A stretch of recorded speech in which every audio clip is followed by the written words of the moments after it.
अस्सलामु अलैकुम। अऊज़ु बिल्लाहि मिनश्शैतानिर्रजीम। बिस्मिल्लाहिर्रहमानिर्रहीम।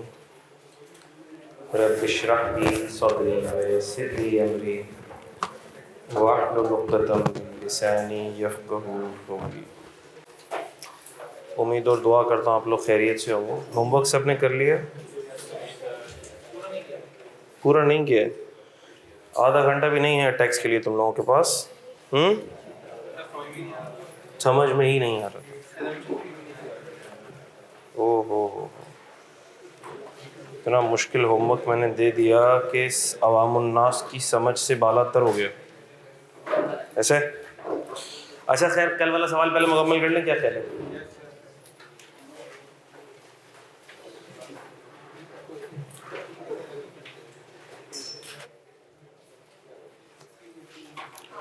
बेटा कल वाला सवाल मुकम्मल कर लेते हैं। क्वेश्चन 4, ऑटम बाइस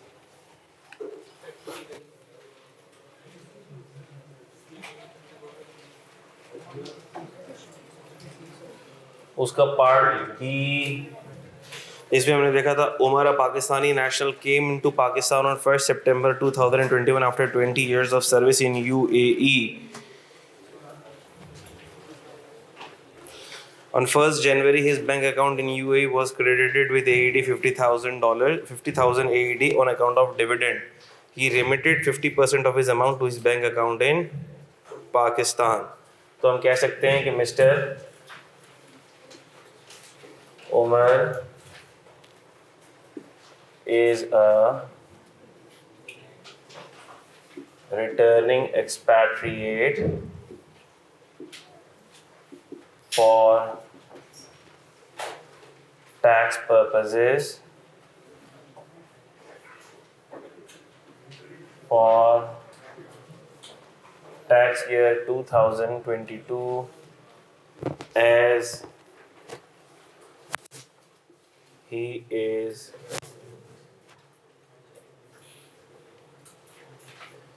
resident in current tax year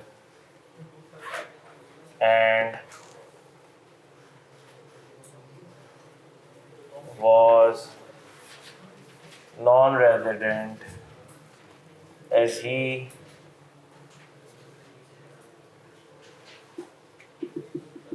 being citizen of Pakistan is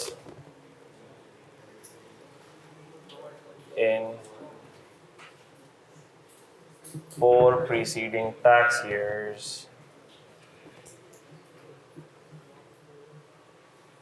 returned after 20 years. Therefore, as per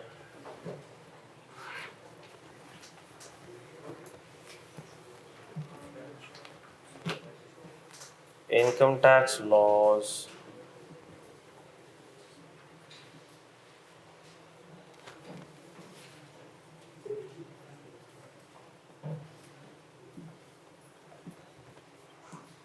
his foreign source income, that is dividend income in tax year 2002, is exempt in current tax year in the following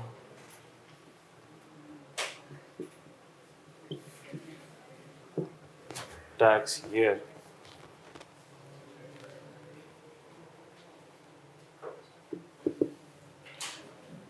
FSI exemption will not be affected by the reason of remittance of amount to Pakistan. क्या ख्याल है? इस पर हमने apply भी कर दिया, requirement भी लिख दी, साथ में अप्लाई भी कर दिया। सही है? ऐसा तो नहीं कोई? पढ़ लूँ इसको मैं? राइटिंग समझ आ रही है मेरी? नहीं आ रही है? तुम लोगों से तो अच्छी है। Mr. Umar is a returning expatriate for tax purposes for tax year 2022 as he being citizen of Pakistan। तो हमने ये भी लिख दिया कि वो सिटीजन ऑफ पाकिस्तान है, इसलिए हम ये क्राइटेरिया अप्लाई कर रहे हैं। कंप्लीटनेस, देखो कंप्लीटनेस, आप अगर लिख रहे हो और कचरा लिख रहे हो और उसमें से चीज़ें मिस कर रहे हो तो आपके मार्क्स कट जाएंगे। He being citizen of Pakistan is resident in current tax year and was non-resident in 4 preceding tax years as he has returned after 20 years. Therefore, as per the income tax laws, his foreign source income, that is the dividend income in tax year 2022, is exempt in current tax year, और अगर अगले साल में भी होगी तो भी exempt है, and in the following tax year। ठीक हो गई बात? FSI exemption will not be affected by the reason of remittance of amount to Pakistan. कोई ऐसी चीज़ जो हमने मिस कर दी? सब बता दिए, हर क्राइटेरिया लिख लिए इस पे। सबको आ रही है बातें समझ के? नहीं आ रही हैं तो लिख लो इसको। लिख लिए? गुड हो गया। अगला भी लिख के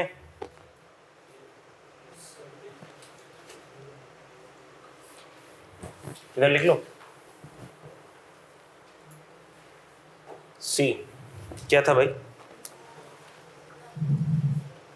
Sidra, a Pakistani national, left Pakistan on 1st July 2021 for employment in Singapore-based company at a monthly salary of Singapore dollar 10,000.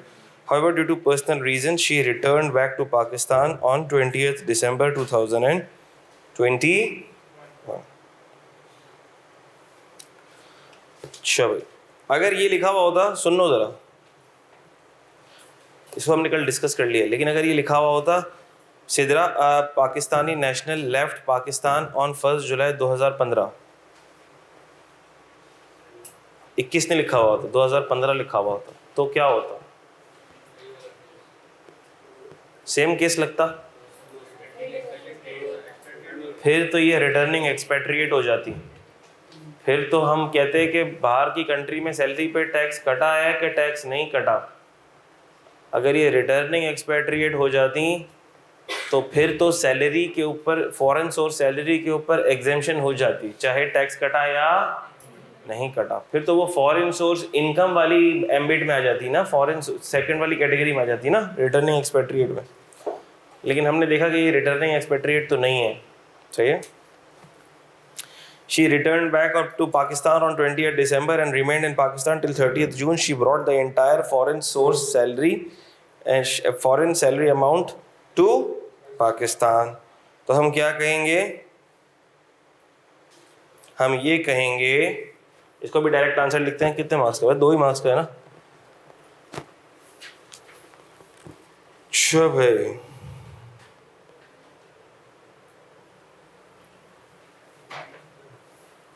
Miss Sidra and foreign source salary of Singapore dollar कितनी? 10,000. Taxability of this foreign source salary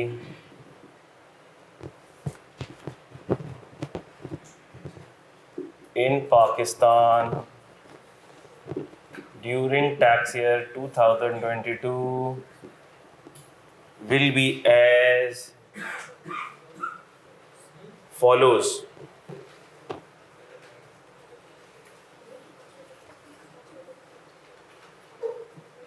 If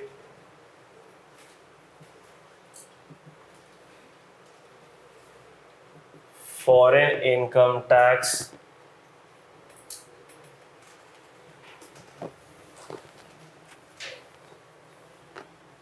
on our foreign source salary has been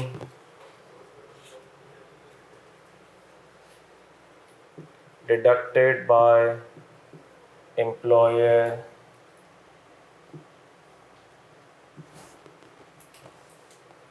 in foreign country or paid by Miss Sidra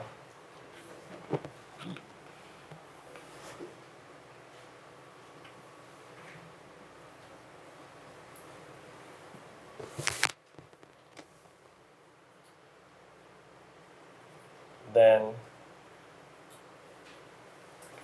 the amount will not be taxable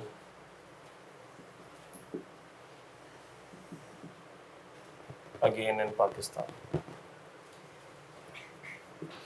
If the above, इसको A कर दो, इसको B कर दो.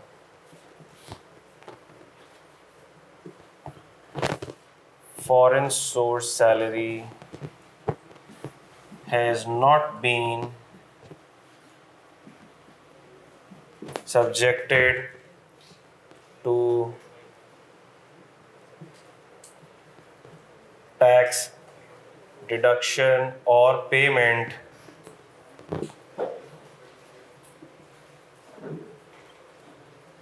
in foreign country, has not been subjected to income tax deduction or payment in foreign country, then the same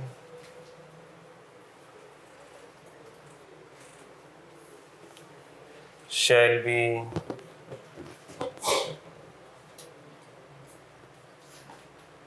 taxable in Pakistan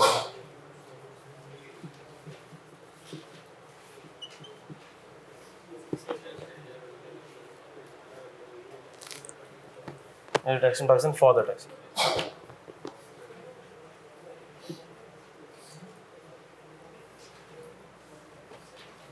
ठीक होगी बात, पढ़ ले इसको, कुछ आगे पीछे तो नहीं लिख दिया मैंने, देख लो जरा. Miss Sidra earned foreign source salary of Singapore $10,000. Taxability of this foreign source salary in Pakistan during tax year 22 will be as follows. Case A, if foreign income tax on above FSS has been deducted by employer or paid by Miss Sidra in foreign country, then the amount will not be taxable again in Pakistan. ठीक है, foreign source salary की exemption याद है ना सबको? If the above foreign source salary, बार बार ये देख लेना भाई, कोई इनकम ना लिख दे, सही है? foreign source salary की बातें हैं ये. If the above foreign source salary has not been subject to income tax deduction or payment in foreign country, then the same shall be taxable in Pakistan for the tax year 2022. ठीक है?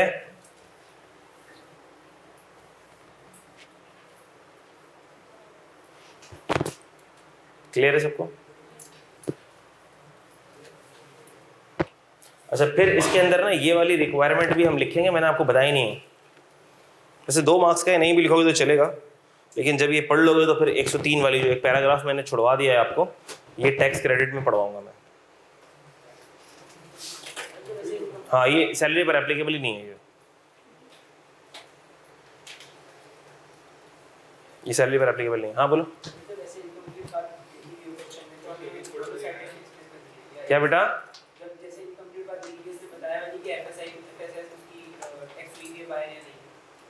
दोनों case लिखोगे ना? नहीं, बेहतर तो ये दोनों केस लिखो. ठीक है, क्लियर है? किसी को कोई डाउट है इसमें? सबने कर लिए, होमवर्क कर लिया सबने? कितने बच्चों ने होमवर्क किया है? हाथ रेस करेंगे, मुझे यकीन नहीं आ रहा. ओके, अच्छा, कितने बच्चों ने नहीं किया वो हाथ रेस करेंगे ईमानदारी के साथ? 1 2 3 4 5 6 7. कम बच्चों ने नहीं किया, ज़्यादा बच्चों ने किया, इसकी मुझे खुशी है. लेकिन जिन कम बच्चों ने नहीं किया है, क्या वो पास होने का नियत इरादा रख रहे हैं? तो क्या वो कल ये करके लिए आएंगे? चलो, उसके बाद अब हम एक एक करके सारे सवाल लेके चलते हैं. जहाँ मुझे कुछ मुश्किल चीज़ लगेगी और आप कहेंगे कि सर इसको लिखवा दें, तो फिर मैं उसको लिखवाऊंगा. और जहाँ आप कहेंगे कि सर ये तो बिल्कुल ही आसान बच्चों वाली चीज़ें हैं, आपने लिखवा दी, हमें समझ आ गई हैं, तो फिर मैं उसको नहीं लिखवाऊंगा. फिर मैं उस सवाल का जवाब अपनी ज़ुबान से दे दूंगा आपको, और आपके जहनों में कलम बंद हो जाएगा वो. ठीक हो गई बात? चले शुरू करें. हाँ, 2 मिनट क्या भाई? अच्छा, लिख लो, जल्दी से लिखो ना मेरे बच्चे.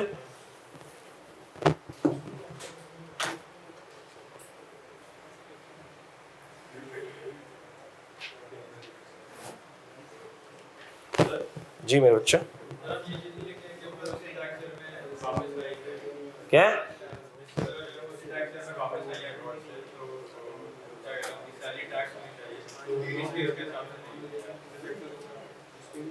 नहीं समझा मैं। वो तो रेजिडेंट सवाल में लिखा हुआ है कि वो रेजिडेंट है। अगर ये सवाल में ना लिखा हुआ होता कि रेजिडेंट है तो हम ये बताते कि वो रेजिडेंट बन रही है, कितने डेज हो गए, अभी बताने की जरूरत नहीं है। फॉरेन सोर्स सैलरी टैक्सेबल हो रही है ना, तभी तो हमने लिखा है रेजिडेंट है, ये सवाल में लिखा हुआ है। तुम इधर लिखना चाह रहे हो तो लिख दो,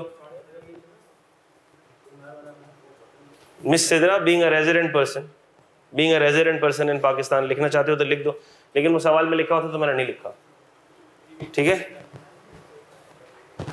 तो बीइंग अ रेजिडेंट, इनकी taxability being a resident person ही हम बता रहे हैं, वो चूंकि सवाल में लिख दिया गया था तो मैंने दोबारा नहीं लिखा, ठीक है। और अगर आप लिखना चाहते हो तो इधर लिख सकते हो, मिस सिद्रा, या यू लिख दो, of this FSS in Pakistan during tax year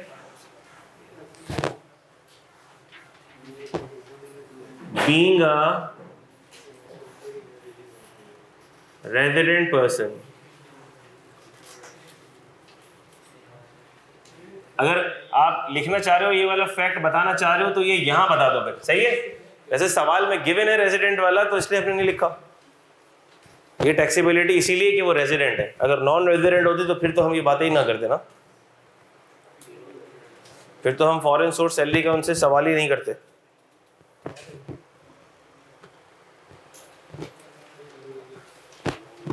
चले जिंदगी में आगे बढ़े, नहीं आगे नहीं बढ़ना सर, हमें जिंदगी में आगे बढ़ना ही नहीं है, हमने ग्रुप ए में ही रहना है हमने।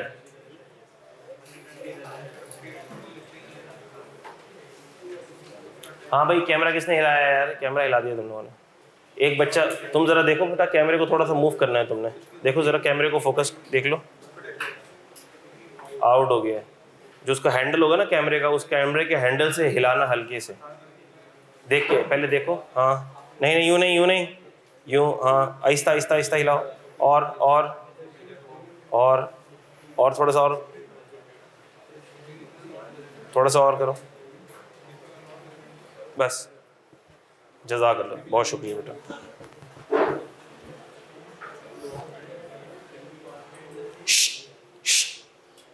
बातें नहीं होंगी।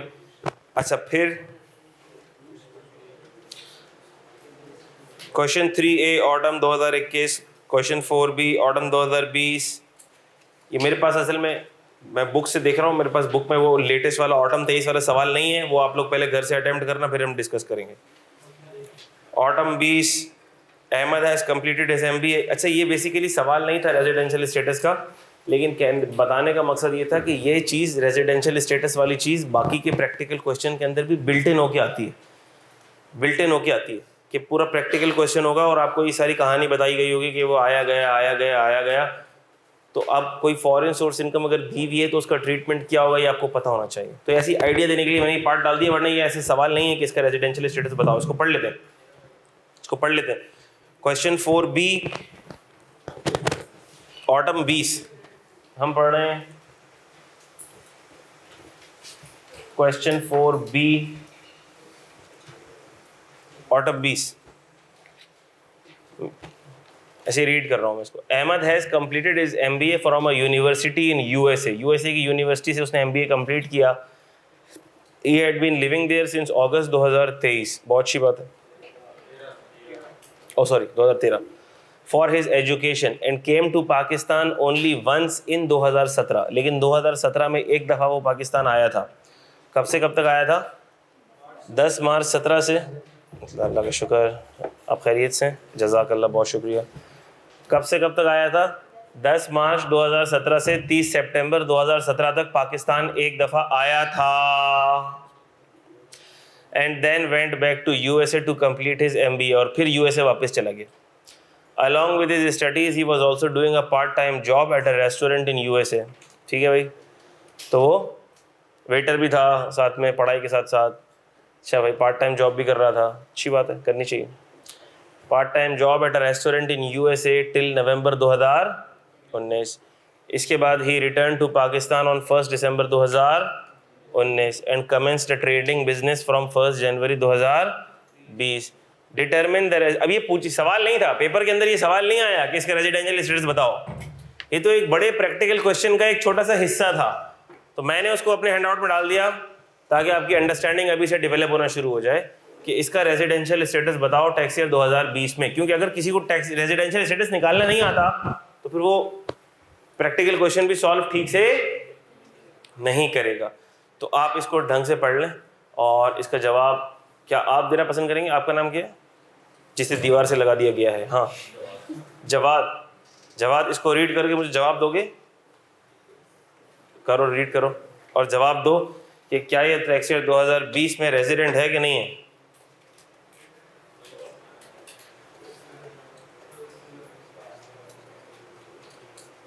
है? क्यों? फर्स्ट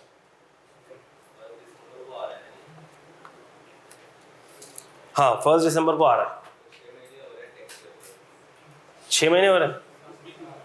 सही बोल रहे हो तुम कि रेजिडेंट है, लेकिन 6 नहीं हो रहे, 7 हो रहे हैं।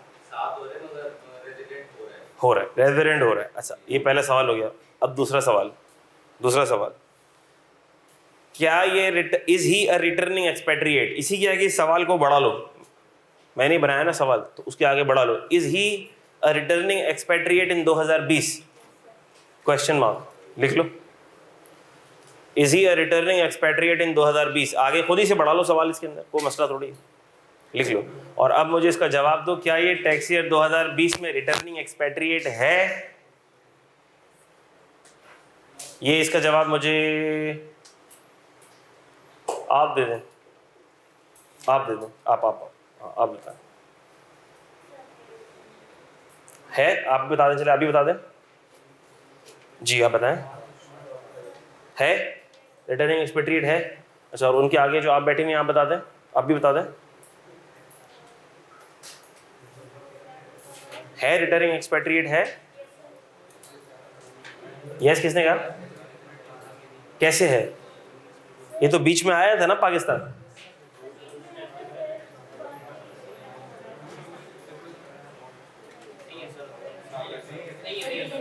रिटर्निंग एक्सपेट्रिएट है कि नहीं है? अच्छा, रिटर्निंग एक्सपेट्रिएट है या नहीं है, इसके लिए बड़ा सिंपल क्राइटेरिया है। देखो है या नहीं है। कितने बच्चे कह रहे हैं कि रिटर्निंग एक्सपेट्रिएट नहीं है? हाथ रेस कर लें। अवामुन नास की मेजॉरिटी कह रही है नहीं है। कितने कह रहे हैं है? ये माइनॉरिटी कह रही है। अच्छा भाई, तो सबसे पहले देखना ही होगा आपको कि पिछले इस साल तो ये रेजिडेंट हो गया ना, अब देखो पिछले 4 टैक्स ईयर में रेजिडेंट है कि नॉन रेजिडेंट है। आहिस्ता आहिस्ता आहिस्ता आहिस्ता। पिछला साल कौन सा होगा? अभी अगर ये रब कर दूं मैं, ये रब करूं?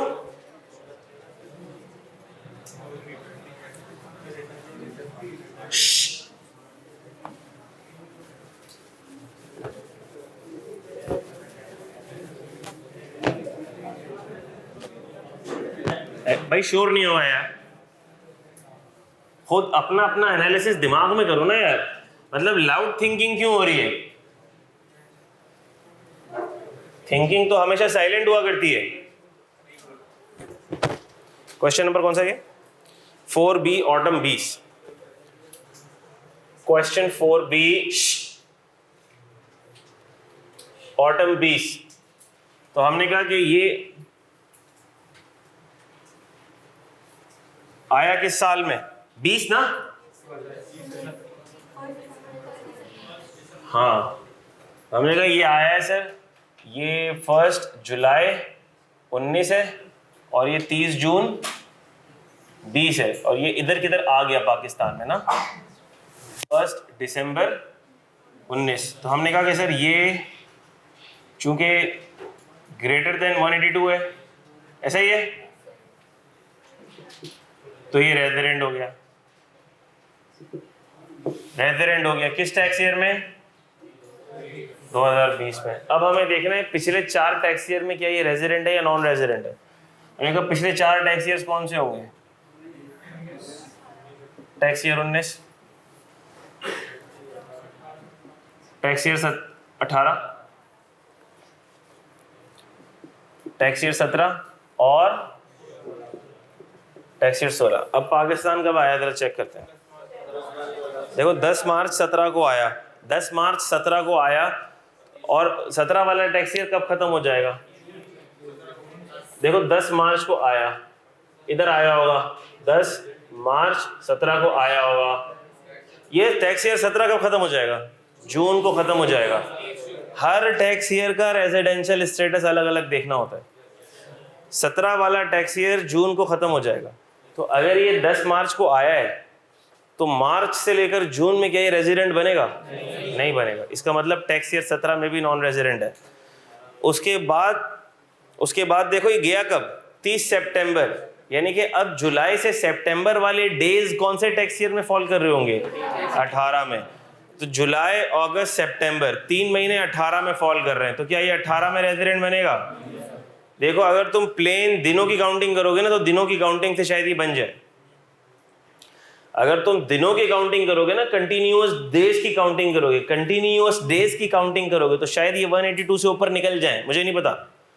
लेकिन ऐसे नहीं देखना आपने, 10 मार्च से 30 सितंबर की काउंटिंग नहीं करनी, वो 183 दिन हो जाएंगे, 183 से ऊपर निकल जाएंगे। आपने तो हर टैक्स ईयर में अलग अलग देखना है। तो हमने कहा सर फिर इसका मतलब कि ये इधर भी नॉन रेजिडेंट हुआ, इधर तक रहा तो सही है, लेकिन ना इतने से दिनों की वजह से नॉन रेजिडेंट, ना इतने से दिनों की वजह से ये रेजिडेंट होगा, इस साल भी क्या रहेगा ये, और ना ये इन दिनों की वजह से रेजिडेंट होगा, तो इधर भी क्या हो जाएगा ये, और यहाँ पे भी क्या है। इसका मतलब कि पिछले 4 सालों में क्या होगा? ये नॉन रेजिडेंट होगा। बात समझ आ रही है? इसका मतलब कि ये करंट ईयर में क्या हो जाएगा? रिटर्निंग एक्सपैट्रिएट हो जाएगा। क्या बात समझ आ रही है? तो अब ये जो प्रैक्टिकल क्वेश्चन होगा उसके अंदर इसकी, मुझे याद नहीं है, लेकिन उस सवाल के अंदर इसकी कोई फॉरेन सोर्स इनकम दी हुई होगी, और उस फॉरेन सोर्स इनकम को आपने एग्जाम ट्रीट करना होगा, क्योंकि ये रिटर्निंग एक्सपैट्रिएट होगा। अब जिस बच्चे ने 1.5 होशियारी करके ये बोल दिया कि रिटर्निंग एक्सपैट्रिएट नहीं है, वो फिर उसकी फॉरेन सोर्स इनकम को क्या कर देगा? टैक्स कर देगा, और फिर उसके ऊपर टैक्स का रेट कैलकुलेट करेगा। एक तो काम भी डबल करेगा और मार्क्स भी कटेंगे उसके। बात समझ आ रही है?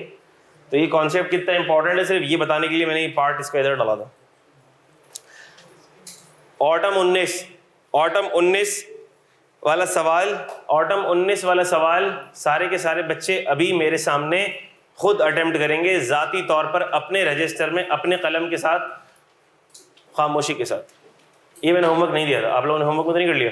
कर लिए तो बस आप लोग खामोश बैठे रहें, रजिस्टर छुपा लें, बराबर वाला ना देख सके, और बाकी सब लोग इसको अटेम्प्ट करें बेटा जल्दी।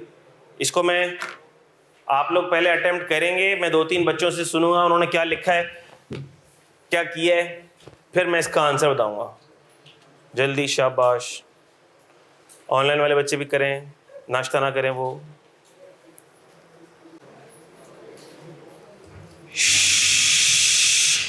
यहाँ से देख रहा हूँ मैं जो लोग बातें कर रहे हैं वो अपने मुस्तकबिल से सिंसियर ही नहीं है, उनको खुद करना ही नहीं, कुछ खुद सोचना ही नहीं है, वो मशवरा कर रहे हैं। क्यों मशवरा कर रहे हैं? हैंड आउट नहीं है तो मैं व्हाट्सएप कर देता हूँ बेटा, मोबाइल पे देख लो, है हैंड आउट, बस फिर नहीं, अभी नहीं, अभी मशवरा नहीं होगा मेरे बच्चे। जब मैंने मना कर दिया मशवरा नहीं होगा, बात नहीं होगी, तो फिर नहीं होगी, ठीक है? बहुत आसान सा सवाल है बेटा, एकदम 2 मार्क्स का सवाल है, तुम लोगों ने 5 मार्क्स का तो टाइम ले लिया।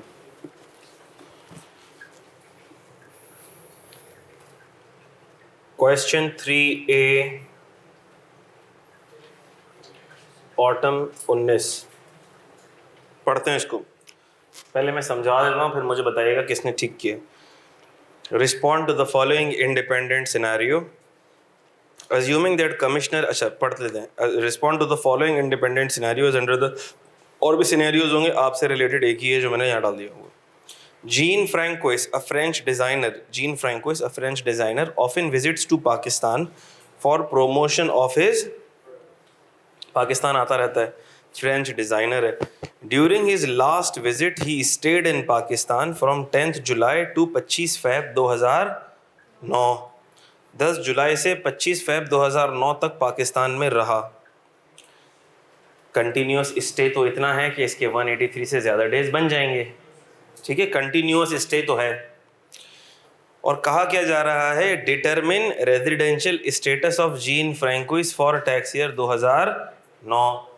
अगर सिर्फ सवाल यहाँ तक होता, अगर सिर्फ सवाल कहाँ तक होता, यहाँ तक होता, और आगे की बात ना लिखी होती तो ये क्या बन जाता, पक्का पक्का रेजिडेंट बन जाता, ठीक है।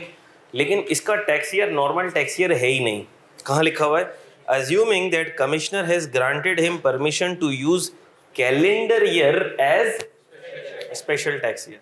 तो हमने कहा इसके लिए इस टैक्स ईयर कौन सा है, सॉरी इसके लिए नॉर्मल टैक्स ईयर नहीं है, इसके लिए कमिश्नर ने क्या बोल दिया है, ये स्पेशल टैक्स ईयर यूज करेगा।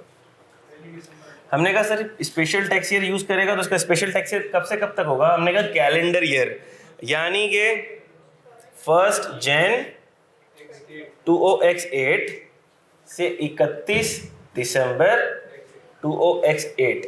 मुझे बता दो कि ये स्पेशल टैक्स ईयर का नाम क्या होगा, स्पेशल टैक्स ईयर 8 या 9?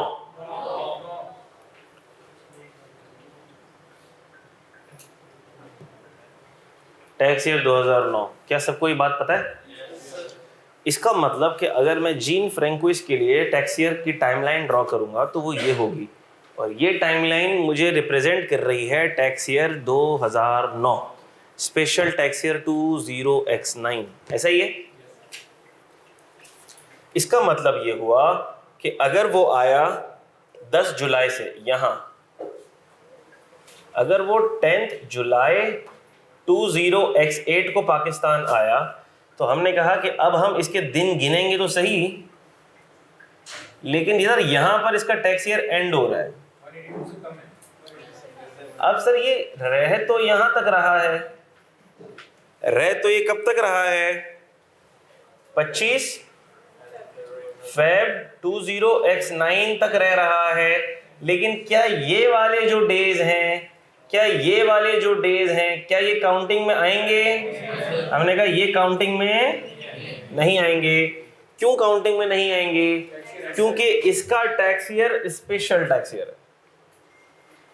कमिश्नर ने बोल दिया इसका टैक्स ईयर क्या है, स्पेशल टैक्स ईयर। सही बात समझ आ रही है? इसका स्पेशल टैक्स ईयर यूज होगा, और इस स्पेशल टैक्स ईयर की शुरुआत कहां से होती है, 1 जन से, और खत्म किधर होता है, 31 दिसंबर तक। तो अब हमें इस टाइम बैंड में डेज को काउंट करना है, और इस टाइम बैंड में जब हम इसके डेज को काउंट करेंगे तो वो 10 जुलाई से 31 दिसंबर से जब तुम दिन काउंट करोगे तो वो कितने बनेंगे,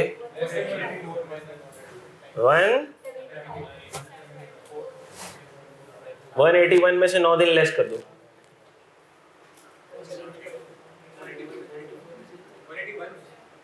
181 में से 9 दिन लेस कर दो,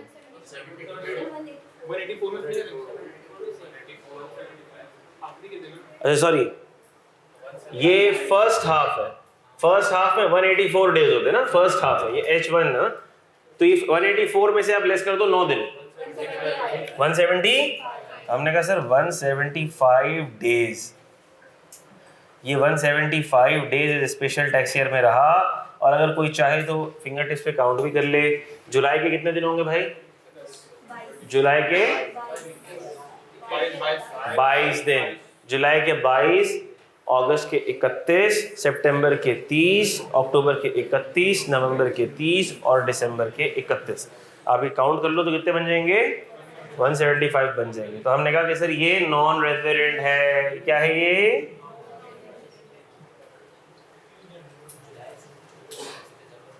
ठीक है, बात समझ आ रही है? तो इसका आंसर आप लिख लेना, आसान है इसका answer, that Mr. Jean Francois spent 175 days in the special tax year 20x9, which are less than 183 days for the criteria of being resident. Therefore, he will be non-resident during special tax year 20x9 for tax purposes. लिख लोगे ये बातें, आसान बातें हैं, लिख दो, लिख दो, ये भी सही, कोई मसला नहीं है। लेकिन 175 अगर डेज एक्चुअल डेट्स दी गई हैं तो डेज काउंट कर लोगे तो अच्छा है। 2 मार्क्स हैं, काटने नहीं, काटेगा तो नहीं एग्जामिनर मार्क्स, लेकिन अगर स्पेसिफिक डेट्स दी हुई हैं तो काउंटिंग कर लो तो अच्छा है। पेज नंबर 8 पर आ जाओ। अच्छा, जो सवाल आपने कर लिए हैं वो भी मैं डिस्कस कर रहा हूँ, और जो नहीं किए हैं वो आपने करने हैं, सही है। हम सारे डिस्कस कर लेते हैं जितने भी सवाल आते हैं, और आप सब आपका होमवर्क हो जाएगा फिर, ठीक होगी बात। डिस्कस कर लेते हैं, और ये डिस्कस ऐसे होंगे कि मैं रीड करूंगा और पूछूंगा आप में से ही किसी से, so you should be alert मैं जो भी पूछ रहा हूँ। समर 2019 डिस्कस हो रहा है। क्वेश्चन 2B समर 19 डिस्कस हो रहा है। Under the income tax ordinance state the residential status of Mohsin for tax year 20X8 and discuss the taxability of his foreign source income for tax year 20X9। तो पहला part 20X8 में क्या resident है कि resident नहीं है, और इसको रीड करते हैं। मोहसिन हैज़ बीन, देखो वैसे तो आप लोगों के सवाल छोटे छोटे से होते हैं, तो आप लोग रिक्वायरमेंट अगर अभी रीड नहीं भी कर रहे हो तो सवाल रीड करके रिक्वायरमेंट रीड कर लो तो भी कोई इतना बड़ा फ़र्क नहीं पड़ता। लेकिन आम तौर पर सवाल को रीड करने का उसूल और कायदा ये होता है कि अगर रिक्वायरमेंट अलग से गिवन है, रिक्वायरमेंट अलग से गिवन है तो पहले रिक्वायरमेंट को रीड कर लो। पहले क्या कर लो? रिक्वायरमेंट को रीड कर लो, और रिक्वायरमेंट को रीड करने के बाद सवाल को रीड करो। वजह उसकी ये है कि जब आप रिक्वायरमेंट रीड करने के बाद सवाल को रीड करोगे तो अब आपकी रीडिंग मीनिंगफुल हो जाएगी। आप उस सवाल को रीड ही इस माइंडसेट से करोगे कि मुझे इस रिक्वायरमेंट का जवाब तलाश करना है। चाहिए आपके तो सवाल बहुत छोटे होते हैं, लेकिन ACCA का मैं सब्जेक्ट पढ़ाता हूँ, AAA का एडवांस्ड ऑडिट एंड एश्योरेंस का सब्जेक्ट में पढ़ाता हूँ। उसके अंदर पहला सवाल होता ही 50 मार्क्स का है। क्वेश्चन 1 इज ऑफ 50 मार्क, और वो 50 मार्क के सवाल के अंदर 5 एग्जिबिट्स होते हैं। 5 एग्जिबिट्स होते हैं, इसका मतलब कि वो सवाल 5-6 पेज का सिर्फ सवाल होता है। ठीक है, उसकी रिक्वायरमेंट्स होती हैं।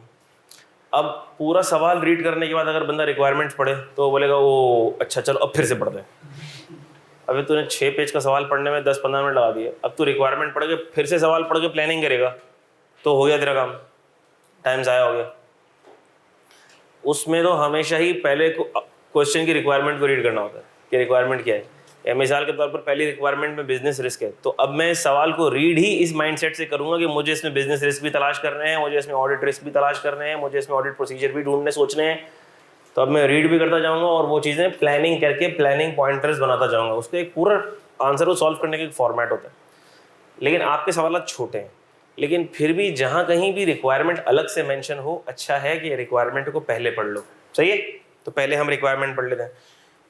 State the residential status of Mohsin for tax year 2008। इसका मतलब कि जब हम सवाल पढ़ें तो 2008 के टैक्स ईयर की डेट्स को भी जरा गौर से देखें कि कहीं वो 2008 में रेजिडेंट हो रहा है नहीं हो रहा, क्योंकि ये रिक्वायरमेंट है। और क्या देखना है? 2 देखो, discuss the taxability of his foreign source income for the tax year 20X9। और 20X9 की जो फॉरेन सोर्स इनकम आ रही है उसकी टैक्सेबिलिटी डिस्कस करनी है। सही है, आओ पढ़ते हैं। मोहसिन हैज़ बीन वर्किंग, तो पहला सवाल का जवाब आपने ये देना है कि 2008 में वो रेजिडेंट है या नहीं है। Mohsin has been working at the head office of Louis Consulting Incorporation situated in न्यूयॉर्क USA। तो USA की कंपनी के अंदर वो काम कर रहा है। ऑन 1 जनवरी 20X8, 1 जनवरी 2008 को LCI had established it's branch office in Pakistan. LCI ने अपना ब्रांच ऑफिस पाकिस्तान में खोल लिया। and had sent Mohsin for 2 years as country manager for looking after Pakistan operations। और उसने मोहसिन को 2 साल के लिए पाकिस्तान भेज दिया ताकि वो पाकिस्तान ऑपरेशंस को लुक आफ्टर करे। तो क्या मोहसिन पाकिस्तान में जो आया है, क्या वो for the reason of employment आया है? क्या उसका स्टे 3 साल से कम है? तो इसका मतलब है कि सवाल में ऐसी इंडिकेशंस गिवन हैं जो हमें कुछ इशारा दे रही हैं। हमें नहीं पता लेकिन कुछ इशारा मिल रहा है, जिससे पूछूंगा वही बताएगा। ड्यूरिंग टैक्स ईयर 2009 में क्या हुआ देखो जरा। ही कंडक्टेड, अच्छा उससे पहले मैं आपसे सवाल पूछूं, क्या ये टैक्स ईयर 2008 में रेजिडेंट है या नहीं है? क्यों नहीं है? क्योंकि हमने कहा कि सर डेट तो नहीं बताई, लेकिन वो पाकिस्तान आया कब है? जनवरी 2008 में। और हमें पता है कि जनवरी से जून का जो सेकंड हाफ है वो 181 डेज का। तो अगर वो 1 जनवरी को भी आ गया तो भी 181 डेज बनेंगे, 183 डेज तो नहीं बनेंगे। लिखा हुआ है? चलो 1 जनवरी लिखा हुआ है, तो 1 जनवरी लिखा हुआ है, तो 1 जनवरी से 30 जून कितने दिन बन गए? 181 डेज। तो आप लिख देंगे कि the physical presence, yeah, Mr. Mohsin has arrived Pakistan on 1st January 20x8. Therefore, the number of days of physical presence of Mr. Mohsin during tax year 20x8 is equal to 181 days, which is less than 183 days criteria for being resident. Therefore, he is non-resident person for tax purposes in tax year 20x8. See, ठीक है, लिखो शब्द during tax year 20x9. अब 2009 की बातें हो रही हैं. अपार्ट फ्रॉम सैलरी इनकम के अलावा Mohsin earn received following amount. अच्छा, अभी हमने सैलरी इनकम पढ़ा तो नहीं है, अब हम सैलरी इनकम पढ़ लेंगे, जल्द पढ़ेंगे. सैलरी इनकम जब मोहसिन पाकिस्तान आ गया, अब जब वो पाकिस्तान में आ गया और पाकिस्तान में रहकर काम कर रहा है, तो अब वो जो सैलरी अर्न कर रहा है वो उसकी क्या कहलाएगी? पाकिस्तान सोर्स इनकम कहलाएगी. बस ये बात याद रखनी है इतनी. तो अब वो पाकिस्तान में आके जो ब्रांच ऑफिस में काम कर रहा है और उसको सैलरी मिल रही है, वो क्या कहलाएगी? पाकिस्तान सोर्स सैलरी कहलाएगी, वो पाकिस्तान सोर्स इनकम कहलाएगी. भले उसको दे रहा है हेड ऑफिस, भले उसको बाहर मिल रही है, भले उसको न्यूयॉर्क के हेड ऑफिस से सैलरी मिल रही है, भले वो सैलरी उसके फॉरेन कंट्री के फॉरेन अकाउंट के अंदर जा रही है, लेकिन क्या कोई अमाउंट अगर फॉरेन कंट्री के फॉरेन अकाउंट में जा रही है तो इससे क्या मेरा सोर्स बदल जाएगा? नहीं बदलेगा. ये हम सैलरी में पढ़ेंगे, क्योंकि जब वो यहाँ रहकर कमा रहा है, यहाँ रहकर अपनी सर्विसेज दे रहा है, एम्प्लॉयमेंट एक्सरसाइज कर रहा है, तो हमने कहा कि ये पाकिस्तान सोर्स सैलरी होगी. तो सैलरी तो पाकिस्तान सोर्स ही है, उसकी टैक्सेबिलिटी आपसे पूछी भी नहीं है. ठीक है. अच्छा, 2008 में नॉन रेजिडेंट है तो 2009 में तो क्या बन जाएगा? वो फिर वो ऑटोमेटिक बन जाएगा. तो जब रेजिडेंट बन जाएगा तो रेजिडेंट की पाकिस्तान सोर्स इनकम तो टैक्सेबल होती है. तो 2009 में आपसे उसकी पाकिस्तान सोर्स इनकम का सवाल नहीं हो रहा. किसका हो रहा है? Foreign source. क्योंकि रिक्वायरमेंट आपने अच्छे से पढ़ी ली थी कि टैक्सेबिलिटी पूछी है उसकी, फॉरेन सोर्स इनकम की पूछी है उसने. ठीक है. और उसके बारे में कुछ बातें बताई हैं. During tax year 2009 apart from salary income के अलावा Mohsin earned received the following amounts. Mohsin ने ये अमाउंट्स अर्न की और रिसीव की. पहले ऑन 15 दिसंबर 2008, 15 दिसंबर 2008, ये कौन सा टैक्स ईयर है? ये 2009 है, याद रखना. 2009 के अंदर हो रहा है ये इवेंट, 2009 में हो रहा है. ही conducted a seminar in USA. उसने यूएसए में एक सेमिनार कंडक्ट किया और उसकी फीस कितनी मिली उसको? $18,000. On his request the event manager transferred the amount net of tax directly to his personal bank account in Islamabad. और उसकी रिक्वेस्ट पर इवेंट मैनेजर ने वो सैलरी उसके इस्लामाबाद वाले बैंक अकाउंट में ट्रांसफ़र कर दी 10 जनवरी 2009 को. ठीक है. अच्छा भाई, इसका टैक्स ट्रीटमेंट मुझे आप बता दो बेटा सबसे आखिर में. क्या नाम था तुम्हारा? हाँ, अबू हुरैरा. मुझे ये बता दो मेरा बच्चा कि क्या करें इस सिचुएशन में, क्या किया जाए? हो चुका है माशाल्लाह. शॉर्ट टर्म रेजिडेंट क्यों कहलाया गया बेटा? और नहीं, और इसका स्टे 3 साल से. ये इंपॉर्टेंट कंडीशन है, भूलनी नहीं है. हाँ, तो शॉर्ट टर्म रेजिडेंट बन गया. अब क्या करें? सर पे बिठाएं उसको, फिर क्या करें?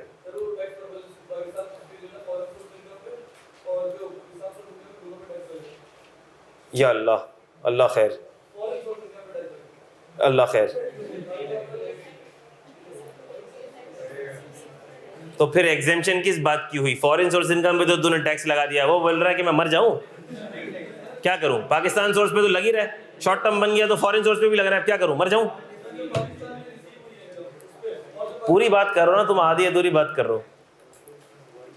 तुम परेशान हो गए. कंफ्यूज नहीं होना मेरा बच्चा. आप बताओ, आपका नाम क्या है? हाँ, नाम बता दो मेरा बच्चा पहले. फराज क्या करे बेटा इसमें? रिसीव कर रहा है. ठीक है, पूरा जरा बताओ खुल के.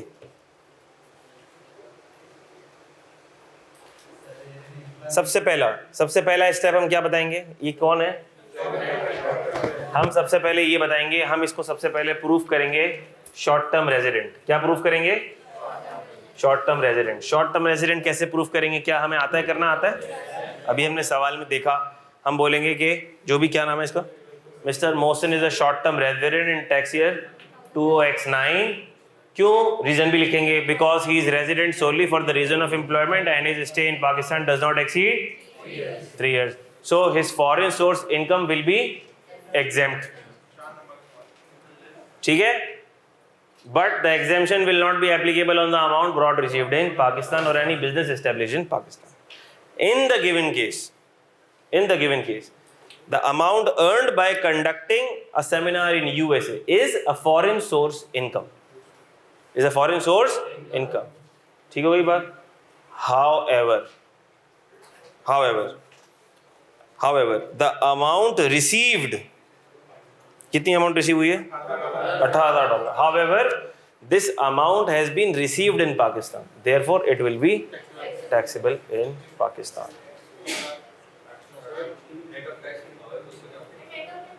बता रहा हूँ। अच्छा, अब मैं उसी पर आ रहा हूँ। पाकिस्तान में अब ये जो इनकम टैक्सेबल होगी, ये होगी डॉलर में नहीं, पीकेआर में। सबसे पहली बात, ये पीकेआर में टैक्सेबल होगी at relevant exchange rate. So this amount will be taxable in Pakistan at the relevant exchange rate PKR में टैक्सेबल होगी। दूसरी बात, जो अमाउंट टैक्सेबल होगी वो ग्रॉस इनकम टैक्सेबल होगी। क्या होगी? Gross income taxable. मिसाल ले रहा हूं मैं, सुनना। ग्रॉस इनकम है डॉलर 18,000, टैक्स कट गया, हमें नहीं पता कितना कट गया, मिसाल के तौर पर $2,000 कट गया। पाकिस्तान में रिसीव कितनी हुई?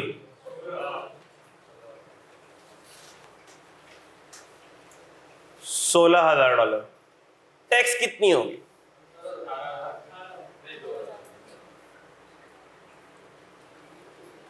इनकम टैक्स होगी। क्या टैक्स होगी? इनकम टैक्स होगी। क्या ये बात समझ आ रही है? इनकम टैक्स की जाएगी। Are you getting this? Sir ये फिर टैक्स तो वहां कट गया। हमने कहा जी बिल्कुल वहां कट गया, और इस पर कहां टैक्स लग जाएगा? पाकिस्तान में टैक्स लग जाएगा। तो इस अमाउंट पर 2 दफा टैक्स लग गया, और जिस अमाउंट पर 2 दफा टैक्स लग जाए फिर उस पर क्या मिलता है? टैक्स क्रेडिट मिलता है। ठीक हो गई जी बेटा? नहीं, टैक्स ट्रीटी का रेफरेंस देके करना होता तो फिर सवाल ही क्यों दिया हुआ होता?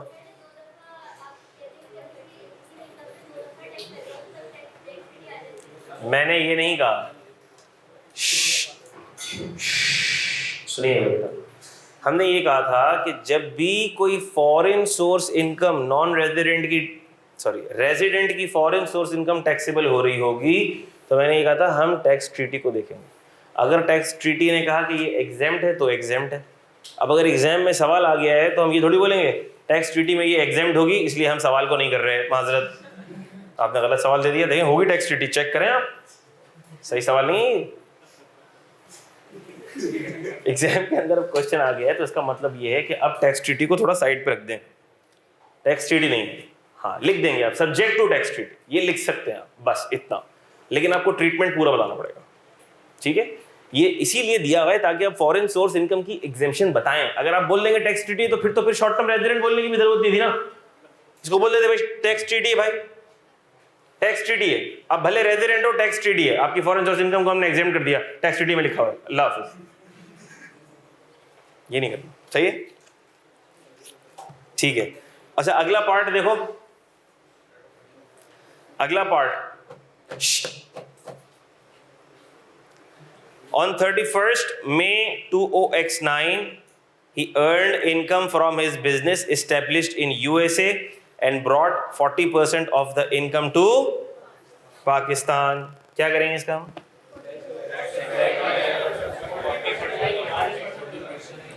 हमने कहा सर 31 मई को उसने इनकम अर्न की यूएसए के बिजनेस से और 40% इनकम पाकिस्तान ले आया, तो हमने कहा इसकी फॉरेन सोर्स इनकम एग्जेम्प्ट है, लेकिन exemption will not be applicable to the amount remitted in abroad received in Pakistan. तो ये 40% वाली अमाउंट क्या हो जाएगी, इसकी टैक्स हो जाएगी। क्या ये आसान था सवाल? आसान था, मसला नहीं है। ठीक है भाई, क्या बेटा तुम बताओ, सैलरी इनकम होता तो क्या होता?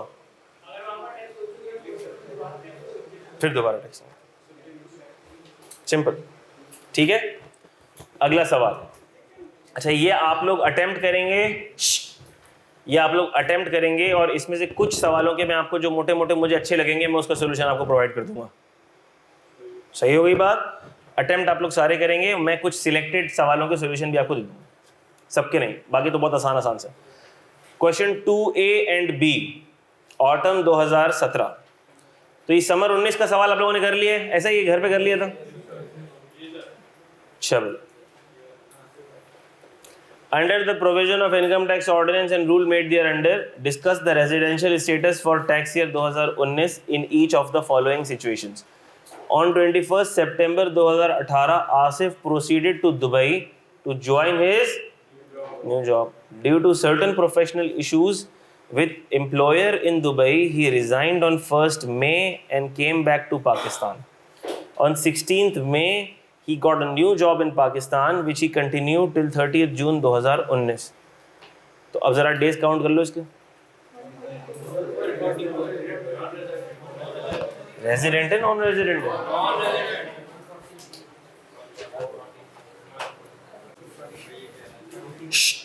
बात ही नहीं होगी बेटा।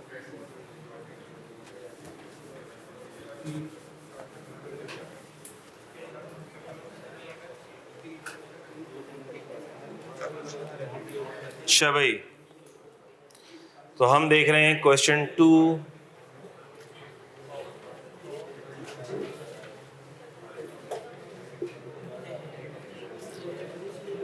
A1, क्या करें इसका, डेज कितने इसके?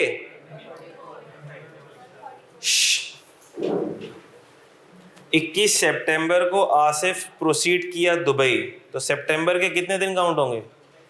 21 को प्रोसीड किया दुबई, तो जुलाई के 31, अगस्त के 31, सितंबर के 21। Due to certain professional issues with his employer in Dubai, he resigned on 1 May, और 1 मई को कहाँ आ गए? पाकिस्तान आ गया।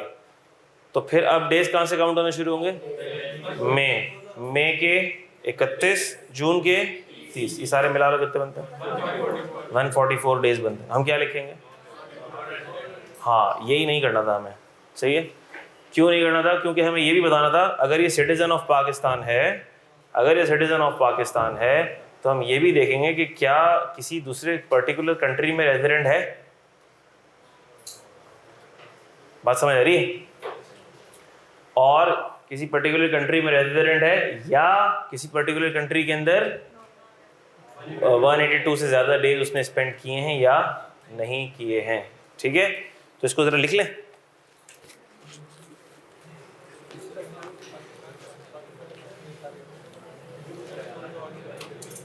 Number of days of physical presence of Mr. Asif during tax year 2019, 19 है ना? Number of days of physical presence of Mr. Asif in Pakistan।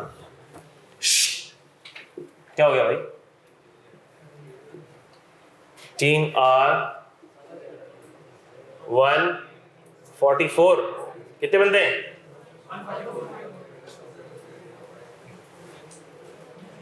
Which is less than 183 days criteria for being resident।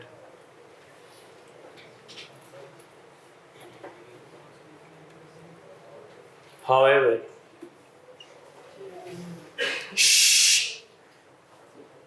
if he is not a resident, however, being citizen of Pakistan,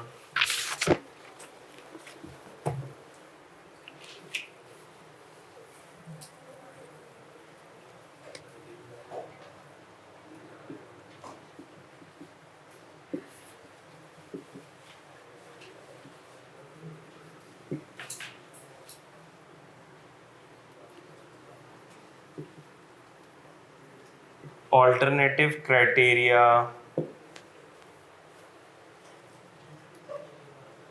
for being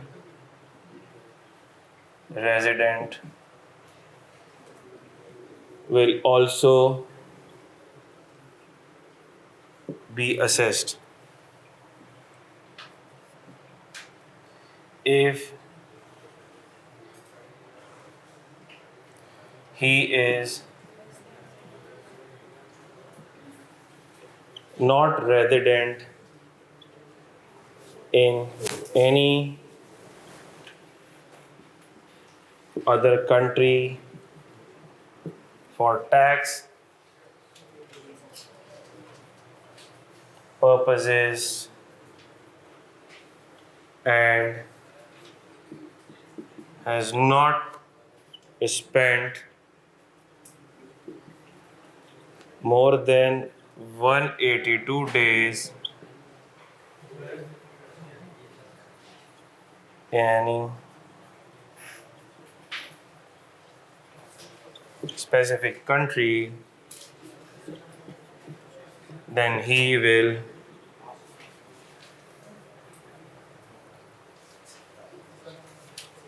क्या लिखा हमने? If he is not resident in any other country for tax purposes and has not spent more than 182 days in any specific countries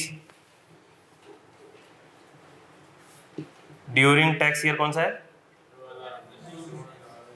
2019, then he will be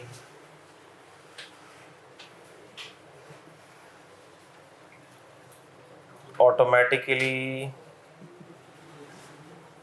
considered as a resident individual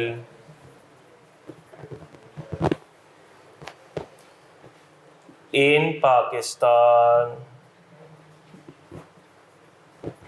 for tax purposes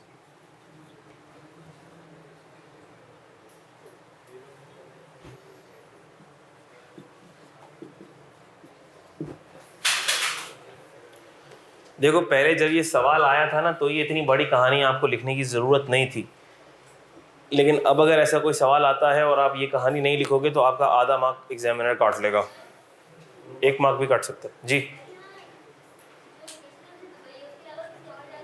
नई बात की गई ना तो ये भी तो हो सकता है गया हो, बताया ना हो, आपसे पूछ के थोड़ी जाएगा भाई। घूमने फिरने के लिए चला गया कहीं, भाई दिल चाह चला गया, बता के थोड़ी जाएगा। जी सिटीजन, देखो सिटीजन बोल दिया ना, क्या पता नहीं भाई, पूरे मार्क्स चाहिए तो मैं तो लिखूंगा, जिसको ना चाहिए वो छोड़ दे भाई। एग्जामिनर ने आधा मार्क 1 मार्क काट लिया तो फर्क क्या पड़ता है सर? हमारे तो वैसे ही 100 आने, 99 आ जाएंगे तो क्या फर्क पड़ेगा? हमें को फर्क नहीं पड़ता सर, हम नहीं लिखेंगे इतना बड़ा। पेन घिसती है, हाथ घिसते हैं, दर्द होता है।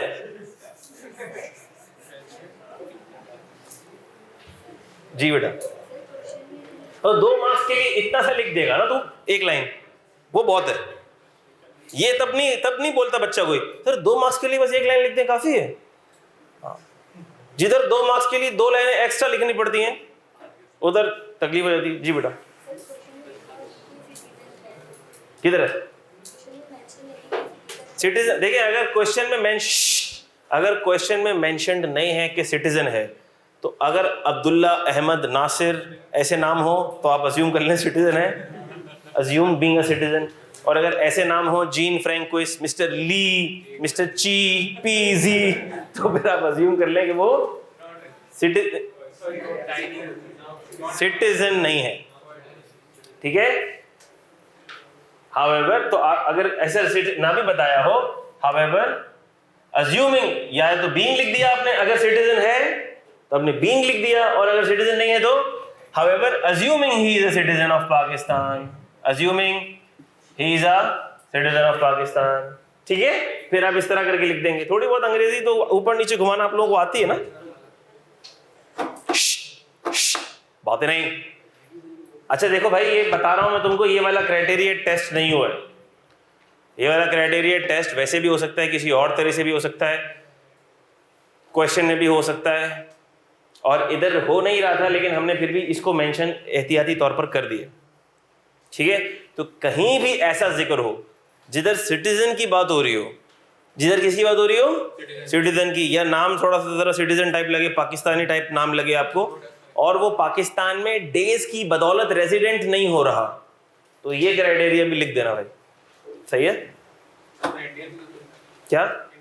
हाँ, इंडियन भी हो सकता है सर, और अब्दुल्ला नाम का बंदा तो यूएसए में भी रह सकता है। तभी तो मैंने लिखा ना, अज्यूमिंग लिख दो ना, लिख दो ना, लिख दिया मैंने ऊपर। समी एसोसिएट्स इज एन एओपी, कर लेना, कॉपी कर लेना, तो रीड कर रहा हूं यार, टाइम खत्म हो जाएगा हमारा।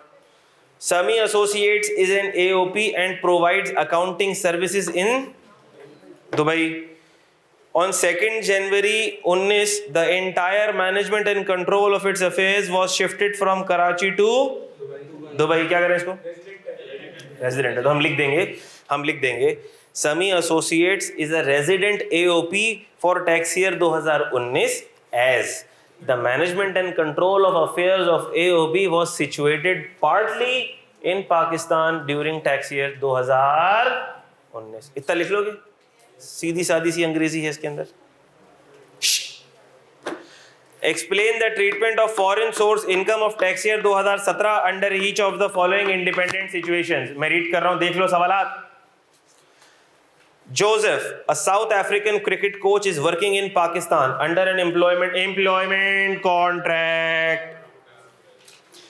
since 20 जुलाई 2014 during tax year 2017। 20 जुलाई 2014 से एम्प्लॉयमेंट कर रहा है, तो 14, 15, 16, 17, 3 साल से ज्यादा हो गए, है ना? ज्यादा हो गए ना बेटा? ज्यादा हो गए ना? नहीं हुए 3 साल से ज्यादा। 20 जुलाई 14 को आया है तो 2014 में थोड़ी।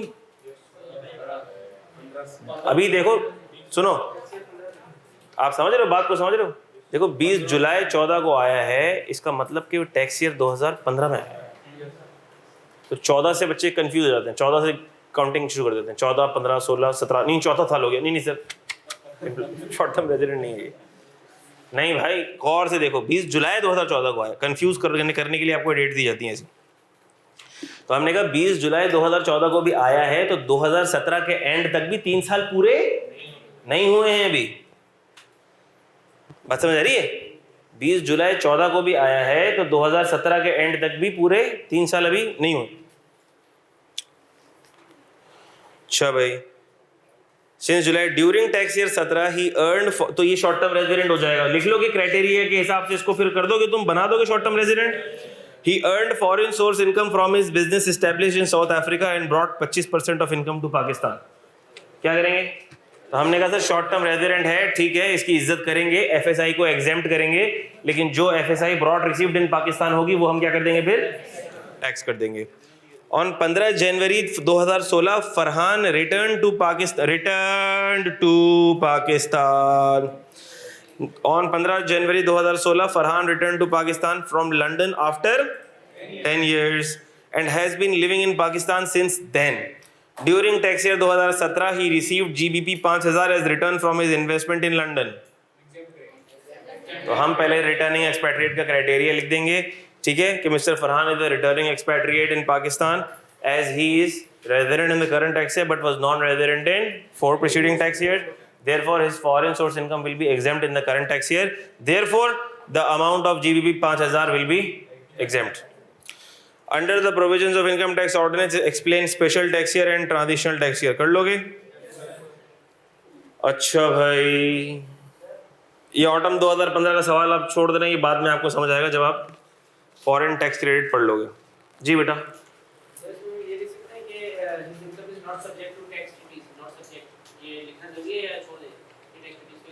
नहीं नहीं नहीं, इसमें टैक्स ट्रीटी का जिक्र करने की जरूरत वैसे है नहीं। सही है।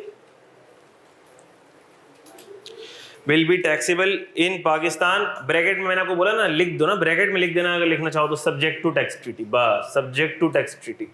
Will be taxable in Pakistan, bracket में लिख देना सब्जेक्ट टू टैक्स ट्रीटी, बस इतना बहुत है। सही है। Question number 6A, spring 2014, state the provisions relating to foreign source salary of resident individual, लिख लोगे ये। Question number 4B, autumn 2013, in view of provisions of income tax ordinance rules made thereunder, determine residential status of following person. Ramesh proceeded to Saudi Arabia on 24 December 2012 to assume responsibilities on his new job. He visited Karachi from 20 June 13 to 24 June 13 for presenting a paper in seminar, but due to unavoidable circumstances, seminar was cancelled. क्या करेंगे? सबसे पहले तो हम days गिन लेंगे। सबसे पहले क्या करेंगे? डेज इसके गिन लेंगे। तो जरा डेज गिनो कितना बनता है। Proceeded to Saudi Arabia, proceeded to Saudi Arabia 24 दिसंबर को प्रोसीड किया, तो दिसंबर तक होते हैं 184 डेज। 184 डेज में से तुम कितने निकाल दो? 25, 26, 27, 28, 29, 30, 31, 7 निकाल दो। 184 में से 7 निकाल दो। 25 दिसंबर, 25, 26, 27, 28, 29, 30, 31। 184 में से 7 निकाल दो, 177। फिर आया कब? 20 जून। 20, 21, 22, 23, 24, 182। जिसने एक दिन भी आगे पीछे किया वो रेजिडेंट को नॉन रेजिडेंट, नॉन रेजिडेंट को रेजिडेंट बना देगा। एग्जामिनर ने सवाल दिया है बिल्कुल 182 डेज के ऊपर। बात समझ आ रही है? बिल्कुल 182 डेज के ऊपर दिया। तो हम बोलेंगे पहले ये डेज के क्राइटेरिया के ऊपर तो क्या हो जाएगा? ये नॉन रेजिडेंट हो जाएगा। लेकिन फिर क्या ये लिखोगे? यस, ये लिखोगे, ये लिखोगे, ये लिखोगे, ये लिखोगे, ये लिखोगे। ठीक है। Khalil, an officer working in Ministry of Foreign Affairs since last 3 years, was posted to Pakistan's mission in Geneva from 1st August to 30 June 2013। क्या करें? क्या करें?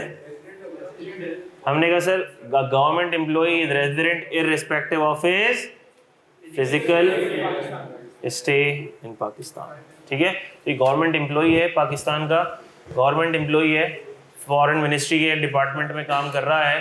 तो हमने कहा ये बाहर अगर पोस्टेड भी है तो भी he will be resident irrespective of his physical stay. Ali associates is a partnership firm and provides consultancy in Pakistan as well as UK. Management and control of its affairs is situated partly in UK and partly in Pakistan. मुंह में निवाला बना के दे रहे हैं तो हमने बोल दिया रेजिडेंट है। Smith, a Nigerian football coach, came to Pakistan on 28 Feb 2013। He left the country on 31 August 2013। क्या कहते हो? हमने कहा ये स्मिथ है, देखो स्मिथ है, अभी अब्दुल्ला अहमद वगैरह नहीं है, समझ रहे हो? इस पे ये वाला क्राइटेरिया मत अप्लाई कर देना। स्मिथ नाइजीरियन फुटबॉल कोच लिखा हुआ भी। ठीक है। तो हमने कहा ये क्या हो जाएगा? नॉन रेजिडेंट हो जाएगा।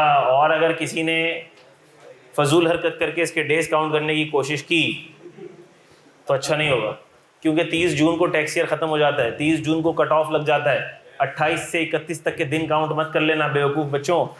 State the provisions of income tax ordinance for determining the residential status of an AOP। कर लोगे? State the provisions of income tax ordinance with regards to residential status of individual and companies. आसान है। अब ऐसे सवाल नहीं आते, पहले आते थे जब लोगों के अमाल अच्छे हुआ करते थे, अब नहीं आते ऐसे सवाल। ऑटम 2022, ये सवाल देखो, ये तुम लोग अटेम्प्ट करोगे, ये मैं सबके रजिस्टर में देखूंगा, कल देखूंगा मैं सबके रजिस्टर में ये देखूंगा। Autumn 12 3B autumn 12, question 3B autumn 12, 3B autumn 12, 3B autumn 12। ये सवाल मैं सबके रजिस्टर में देखूंगा, या ये मैं करवाऊंगा या इसका सोल्यूशन दूंगा, दोनों में से कुछ हो गया। Margaret, a German national was employed as a technical manager of Faiza chemical limited. German national, तो इसको सिटीजन मत कर देना पाकिस्तान का भाई, लिखा हुआ है जर्मन नेशनल। सही है। एम्प्लॉयड जॉब के लिए आई हुई है खातून। सही। As a technical manager of Faiza chemical limited, a resident company, on 1 October 2010 for a term of कितने साल के लिए आई हैं? तो कुछ क्लिक हो रहा है? मैं कहा सर शॉर्ट टर्म रेजिडेंट के सारे खुसूसियात पाई जा रही हैं। 1 अक्टूबर से मिस मार्गरेट आ चुकी हैं। Under the terms of employment, she was allowed to deliver lectures at various professional organizations. During tax year 2012, she conducted 3 workshop sessions. कितने workshop sessions? 3 workshop sessions. अच्छा भाई, the details of which are as follows. Workshop session in Lahore. Lahore में workshop कराया, लाहौर में workshop कराया। Fees of $15,000 in equivalent Pak rupees was received from a local event manager. Fee was credited to her bank account maintained in Karachi. Dollar में receive हो रहे हैं पैसे, गौर से देखो। हमने कहा सर डॉलर में हो, चाइनीज येन में हो, किसी में भी हो, पाकिस्तान सोर्स इनकम है ये। पाकिस्तान में लेक्चर डिलीवर हुए हैं, पाकिस्तान सोर्स इनकम है ये। अच्छा, अगर ये कराची में रिसीव ना हुए होते, अगर ये रिसीव हुए होते यूएसए के बैंक अकाउंट में, फिर क्या करते? यार रिसीव किधर भी हो, दुनिया के किसी भी हिस्से में हो, पाकिस्तान सोर्स इनकम है, बस हमें इतना पता। रिसीव किधर भी हो, हमारी बला से पाकिस्तान सोर्स इनकम है, तो कहाँ टैक्स होगी भाई? Exemption is not applicable to any business established, या कोई और इनकम आपकी पाकिस्तान में आ रही है तो उसके ऊपर कोई एग्जेम्पशन नहीं है। तो ये तो पाकिस्तान सोर्स इनकम है, ये कहाँ टैक्सेबल होगी? पाकिस्तान में टैक्सेबल होगी। Workshop session in Munich, Munich जाके भी एक वर्कशॉप सेशन किया है। Fee of $25,000 received in Germany in her Munich bank account. Foreign source income not brought received in Pakistan, exempt. Workshop session in Dubai. Fee of $20,000 was remitted to bank account in Karachi. क्या करेंगे बोलो? क्यों taxable? हमने कहा sir है तो foreign source income है तो, लेकिन रिसीव किधर हुए हैं? कराची में। कर लोगे ये सवाल, अटेम्प्ट कर लोगे? वैसे तो मैंने करा ही दिया, अब क्या करोगे तुम लोग? ऑटम 2011 वाला सवाल भी कर लोगे? मार्च 2009 वाला भी कर लोगे? इसको कल डिस्कस कर लेंगे, आसान से है, ठीक है। और इसी तरह से सीए फाइनल वाला जो ये सवाल है, दिसंबर 2007 वाला, मिस्टर काशिफ, ये वाला भी कर लेना। मतलब बस सारे सवाल ही कर लेना इन शॉर्ट, ठीक है। कर लोगे ना सारे? कल देख लो, आसान है, सारे सवाल आसान से कर लोगे। 1-2 सवाल में हो सकता है कल और करा दूं आप लोगों को, बाकी अब आता है आप लोगों। ठीक है बच्चों, कल मुलाकात होती है आप लोगों से ठीक 10 बजे। थैंक यू सो मच, अल्लाह हाफिज। ये पूरा चैप्टर याद हो जाए ये पूरा चैप्टर। अल्लाह हाफिज।